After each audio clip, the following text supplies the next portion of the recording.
आपके अपने YouTube channel राग साड़ी क्लास में आपका स्वागत है। आज की इस वीडियो में हम देखने वाले हैं कवि परिचय में कुंवर नारायण जी का कवि परिचय। ओके, तो चलिए स्टार्ट कर लेते हैं। ये क्लास 12 हिंदी में है। ओके, चलिए स्टार्ट कर लेते हैं। एमपी बोर्ड में ये बहुत ही ज्यादा इंपॉर्टेंट है। ओके, तो जिसमें आपसे पूछी जाती है पेपर में रचनाएं, भावपक्ष, कलापक्ष और साहित्य में स्थान, जो कि क्या है टोटल 3 नंबर का आता है। ओके, तो चलिए स्टार्ट कर लेते हैं। पहले हम देखते हैं कुंवर नारायण जी का रचनाएं। तो अपने सामने, दूसरा है कोई दूसरा नहीं, और फिर है कविता के बहाने, इन दिनों। ये क्या है, 4 इसमें रचनाएं दी हुई हैं। पेपर में आपको 2 लिखनी पड़ती है, लेकिन आपको कम से कम 4 याद रखना है। ओके, नेक्स्ट देख लेते हैं। नेक्स्ट हमें पढ़ना है भावपक्ष। ओके, तो भावपक्ष देखते हैं। अगर आप इन्हें नोट करना चाहते हैं तो कॉपी में नोट कर लीजिएगा या स्क्रीनशॉट ले लीजिएगा। बाकी आप क्या है पीडीएफ अपने वेबसाइट से डाउनलोड कर सकते हैं या टेलीग्राम से। ओके, तो भावपक्ष देखते हैं। कुंवर नारायण जैसे रचनाकार की कविताएं अपने आप में सामाजिक मूल्यों की अमूल्य धरोहर है। कुंवर जी ने अपनी पूरी काव्य यात्रा में मानवीय संबंधों को नई तरह से परिभाषित किया है।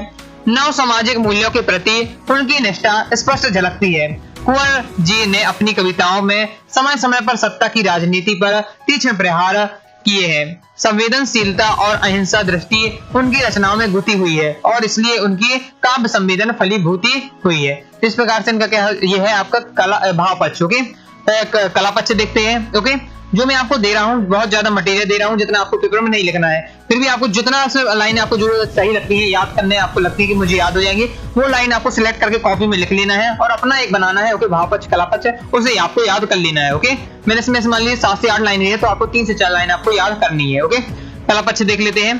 कुंवर नारायण ने अपनी कविताओं में विषय विविधता के साथ साथ अनेक भाषाओं का प्रयोग किया है। उनके काव्य की प्रमुख भाषा साहित्य खड़ी बोली है, जिसमें अंग्रेजी, उर्दू, फारसी, तत्सम और तद्भव शब्दावली का प्रयोग है। उनकी भाषा सीधी, सरल और चुटेली है। कुंवर नारायण की शैली विषय अनुकूल है, जो अत्यंत है संजीदा, गंभीर और विचारात्मक और प्रतीकात्मक है। प्रतीकात्मक इनकी शैली की विशिष्टता है।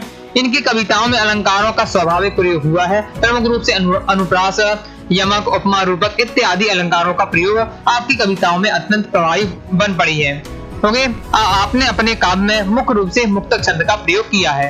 ये हो जाता है कुंवर नारायण जी का कलापक्ष। ओके, अब देख लेते हैं साहित्य में स्थान। तो कुंवर नारायण की प्रतिष्ठा और आदर हिंदी साहित्य जगत में सर्वमान्य है। कुंवर जी अपनी रचनाशीलता के लिए क्या है सदैव स्मरणीय रहेंगे। तो ये हो जाता है साहित्य में स्थान। ओके, मैंने आपको क्या है बहुत ज्यादा मटेरियल दिया है, लेकिन आपको क्या है जो आपको लाइन याद हो जाती है वो आपको सिलेक्ट कर लेना है। ओके, और लाइन को कॉपी में लिख लेना है। जैसे 8 से 9 लाइन दी है, तो आपको 3 से 4 लाइन आपको लिखनी है कॉपी पेपर में भी, और कॉपी में भी जो आपको याद रखना है तो कॉपी में आप लिख लीजिएगा। ओके, तो देखिए इस प्रकार से अपना कंप्लीट हो जाता है। तो आई होप आपको वीडियो पसंद आई होगी।